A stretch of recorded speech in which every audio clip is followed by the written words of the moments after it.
Clint Eastwood collapsed during his final interview with Lucille Ball. Not physically, emotionally.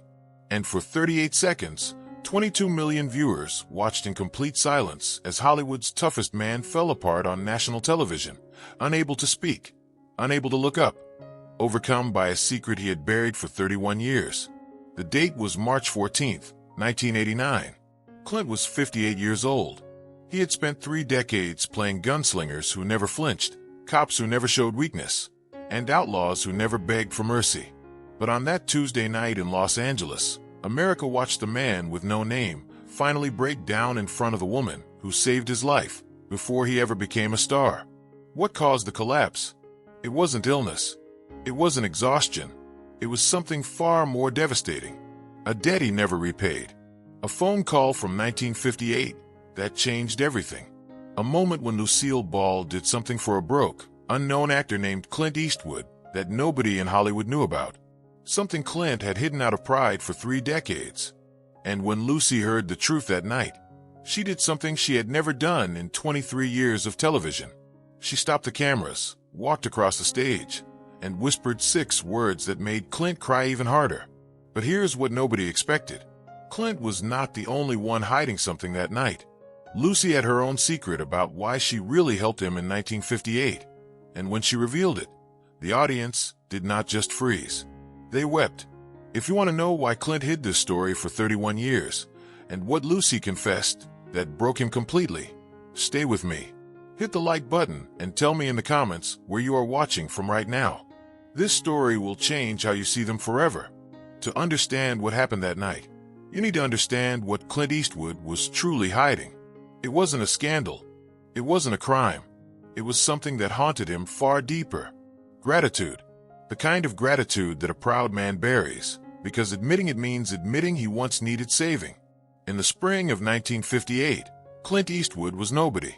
He was 27 years old, broke, and sleeping on a friend's couch in a tiny apartment in Los Angeles.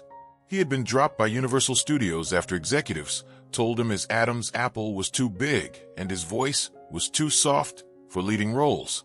Every audition ended the same way. Thanks, but no thanks. He had $17 in his pocket and a crumpled bus ticket back to Oakland sitting on his nightstand. He was ready to quit Hollywood forever and take a job at a lumber mill. But then something happened. Something that would change the entire course of his life. Lucille Ball saw him. Not on a screen. Not in a casting office. She saw him sitting alone at a diner on Melrose Avenue, staring at a cup of coffee he couldn't afford to refill. Lucy was already the biggest star in television. She owned her own studio. She had power that no woman in Hollywood had ever held before. And for reasons Clint never understood, she walked over to his table and sat down across from him. What she said in that conversation, and what she did in the 48 hours that followed, would launch the career of one of the greatest actors in American history. But Clint never told anyone. Not his wives. Not his children. Not a single interviewer in 3 decades of fame. He carried that secret like a weight around his neck, and the longer he stayed silent, the heavier it became. Why did he hide it? What was he so ashamed of? And what did Lucy do that was so powerful it haunted him for 31 long years? The answer would finally come out on that stage in 1989. But first, you need to know what Lucy saw in that diner. Because it wasn't just talent. It was something else entirely. Something deeply personal. Lucille Ball had seen 1,000 struggling actors in her career. Hollywood was full of them. Young men with strong jaws and desperate eyes, waiting tables, parking cars, hoping someone would notice them. Most of them blended together. But Clint Eastwood was different. And Lucy knew at the moment she looked at him. It was a Thursday afternoon in April 1958. Lucy had just finished a production meeting at Desilu Studios, the company she built from nothing after her divorce from Desi Arnaz. She was tired, stressed, and carrying the weight of an entire empire on her shoulders. She stopped at a small diner on Melrose Avenue to grab a coffee before her next meeting. That's when she saw him. Clint was sitting alone in a corner booth. He was tall, almost too tall for the small seat. His clothes were clean but worn. He had a cup of coffee in front of him that had gone cold an hour ago. But it wasn't his appearance that caught Lucy's attention. It was his eyes. They were the eyes of a man who had already given up. Lucy recognized that look.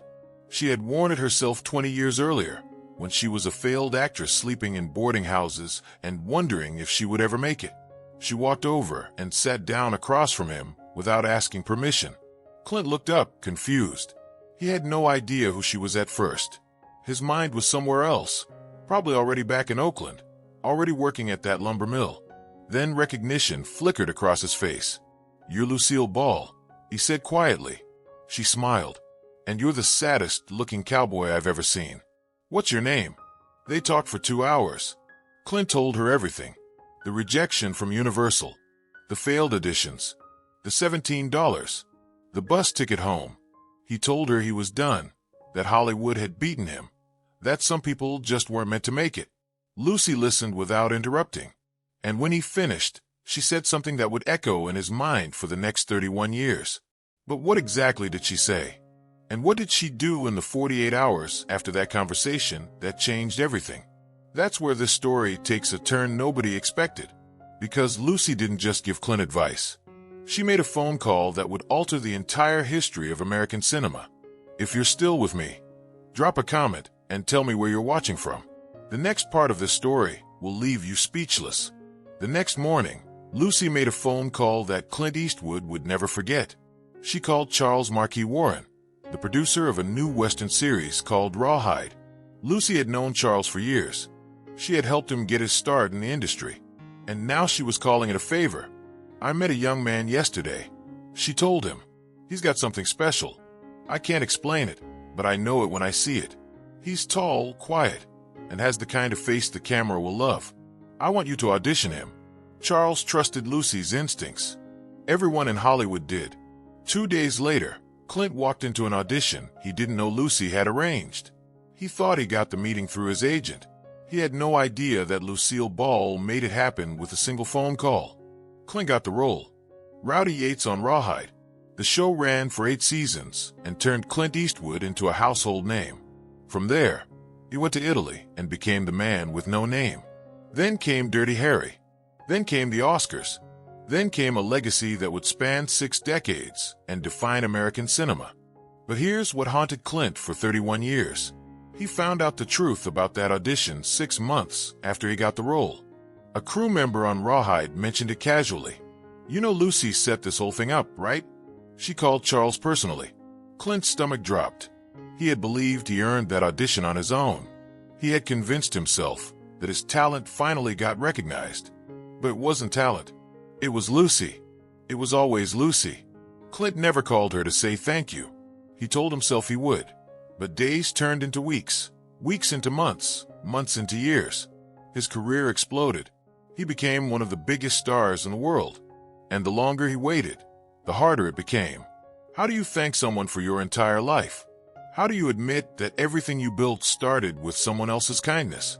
For a man who played characters who needed no one, that admission felt impossible. 31 years passed. Clint won awards. He directed masterpieces. He became a legend. But every time he saw Lucy's face on television, every time someone mentioned her name, he felt the same twist of shame in his gut. He owed her everything and gave her nothing. Not even a thank you. Then in early 1989, Clint got a call that changed everything. Lucy was sick. Very sick. The doctors didn't know how much time she had left. She was doing one final round of television appearances, saying goodbye to the industry she had built. And she wanted Clint to be part of it. When Clint hung up, he sat in silence for a long time. He knew this was his last chance. If he didn't say it now, he would carry that weight forever. He called Lucy's team and told them he would do the interview. But he had one condition. He needed to say something on camera. Something he should have said 31 years ago. Lucy agreed without knowing what it was. That decision would lead to one of the most emotional moments in television history. What happened on that stage would break them both. The studio was packed that night. March 14th, 1989. Lucy's final interview special was being filmed in front of a live audience in Los Angeles. The crowd had waited hours to get in. They expected laughter. They expected classic Lucy charm. They had no idea they were about to witness something that would leave them in tears. Clint walked onto the stage, looking exactly like America expected. Tall, calm, wearing a dark jacket and jeans, moving with that slow confidence the world had watched for decades. The audience erupted in applause. Lucy smiled and gestured for him to sit. For the first 15 minutes, everything felt normal. They talked about westerns. They talked about directing. Clint gave his usual short answers and dry humor. The audience laughed. Lucy teased him about being too quiet. But Lucy noticed something different. Clint's hands were restless. His jaw was tight. His eyes kept drifting, like he was preparing for something. She had interviewed hundreds of guests over the years. She knew when someone was carrying weight. Then she asked a simple question. "Clint, after all these years in Hollywood, is there anyone you never got the chance to thank?" The studio went quiet. Clint looked down at his hands. He didn't answer right away. 10 seconds passed. Then 20. The audience shifted in their seats. Something was happening. When Clint finally looked up, his eyes were wet. "Yes," he said, his voice barely above a whisper. "You, Lucy. I never thanked you." Lucy's smile faded. She looked confused. "Thank me for what?" And then Clint Eastwood told the story he had hidden for 31 years. The diner, the coffee he couldn't afford, the bus ticket back to Oakland, the phone call she made to Charles Warren, the audition that changed his life. He told her everything. And with every word, his voice cracked more. "I found out 6 months after I got the role," he said. "I knew it was you. I knew you saved my career. But I never called.